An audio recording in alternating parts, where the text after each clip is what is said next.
Hi, my name's Steve. Welcome to Scripture Union's Make and Pray, and today we're going to be making a God's Eye cross. It's called a God's Eye cross because it looks a bit like an eye in the middle there. They come from Central America and they like bright colours, which is good because I love bright colours. And to make it, you need a straw.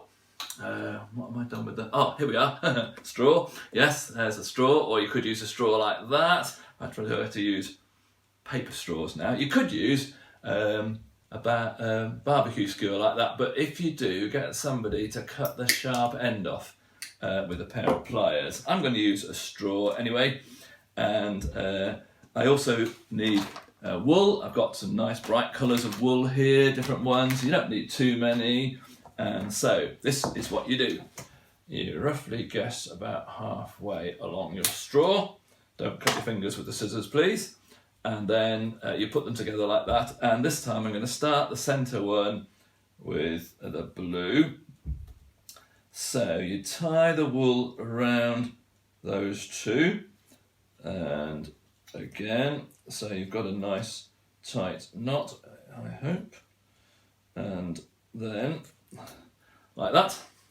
Okay, yeah, I didn't quite get the same length, didn't really matter. Hold it like that as a cross and then start to wind the wool. So you go over like that, and then you move on to the next one. You go over like that, and you go on to the next one. It's easier to move the cross round than it is to move the wool round. So I'm moving the cross round, and you do exactly the same thing, going over each one, and then move on to the next one.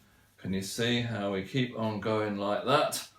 And hopefully you will see that as you go round, it starts to hold its shape as a cross, and you're beginning to get the eye in the middle of it. But the thing to do is the same turning on each one. I'll try and turn like that so you see. So go round like that, across to there, round like that, across to there, round like that, and we've more or less finished the first bit. Now, to do the next bit, when you've decided you've got enough, cut the wool off and tie the next colour on. Right, so where were we? That's right, yes, we're here, and we're going round, and we're going around and over, and oh, you can see it's changed colour.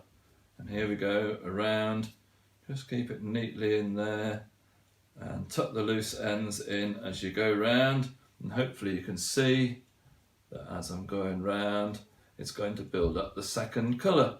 And then you can put another colour on as well. And when you get to the end, just tuck the end in and you've got your God's Eye cross. You can put a little loop of wool on the top if you wish, and then it would hang up. But as you look at your God's Eye cross, what can we say? Well, what I like to think of is it's the cross, which reminds me of Jesus, of course, but also being God's eye, it reminds me that God's eye sees us whatever we're doing.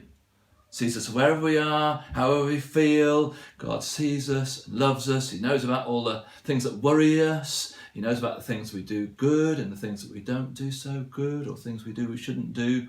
And he knows all about those. And because Jesus went to the cross, those things can be forgiven and taken away.